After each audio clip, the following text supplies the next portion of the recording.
Ben, le livre Héros, donc l'enfant d'Haïti, des bidonvilles de Pétionville aux étoiles d'Hollywood, voilà, ça retrace un petit peu ma carrière, une partie de ma carrière en tout cas. Et je voulais partager mon expérience parce que c'est quand même un chemin plutôt atypique pour permettre à ceux qui me suivent de comprendre un petit peu plus ce que j'ai pu traverser.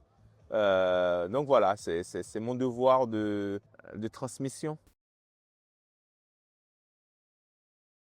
J'ai décidé d'écrire ce livre à ce moment-là parce que je traversais des moments très difficiles. C'était après le décès de mon frère. Mon fils était à l'hôpital. Donc voilà, j'étais très vulnérable. Je voulais sortir des choses de mes tripes d'une manière très organique. Et c'est comme ça quoi, que j'ai pris la décision d'écrire ce livre Héros. C'est vrai qu'après un certain succès à Hollywood, donc surtout après Héros, j'ai réalisé que je pouvais pratiquement naviguer le monde tout en travaillant.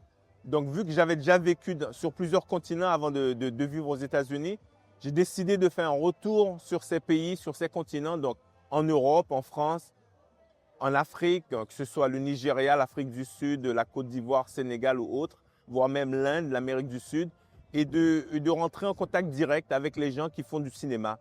Et c'est comme ça que je m'amuse à faire du cinéma un peu partout dans le monde, dans plusieurs langues, que ce soit en français, en anglais, en espagnol, en italien, voire même en créole.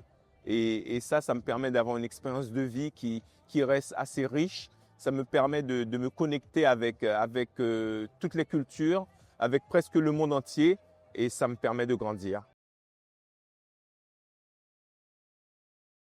Ouais, moi j'arrive à faire la part des choses. Si je fais un film aux États-Unis, donc à Hollywood, je connais le budget, je connais leur manière de faire des films, je m'adapte. Si je vais au Nigeria faire un film de Nollywood, je connais aussi leur manière de faire les choses, donc je m'adapte. Je n'essaie pas d'imposer la manière d'une culture sur une autre culture. Et ça, je fais très attention.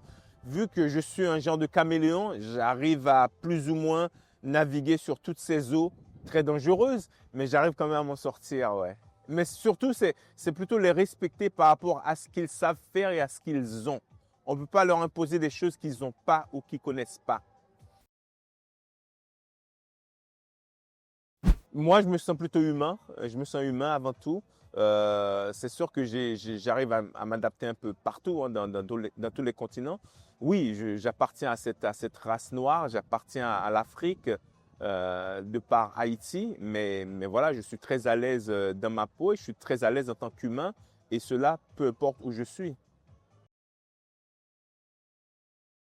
Haïti, ça va très mal en ce moment, ça va très mal. Donc, j'essaie qu'on pourrait mettre un peu plus de lumière sur ce qui se passe en Haïti. On a des millions de gens qui n'arrivent pas à sortir de leur maison parce qu'ils ont peur, problème de sécurité, kidnapping qui se font un peu partout dans le pays. Les avions n'arrivent pas à atterrir dans la capitale. Donc, c'est-à-dire qu'il y a un vrai embargo qui est mis sur Haïti et personne n'en parle. Donc, Haïti est sous embargo et personne n'en parle. Donc, en tant qu'Haïtien, ça me touche profondément. J'aimerais que Haïti redevienne éventuellement la perle des Antilles, parce qu'elle a été la perle des Antilles il n'y a pas trop longtemps. Donc j'aimerais que mon Haïti redevienne la perle des Antilles. Sauf que voilà, on n'y prête pas suffisamment attention. Et puis, ouais, j'aimerais mettre de la lumière sur ça.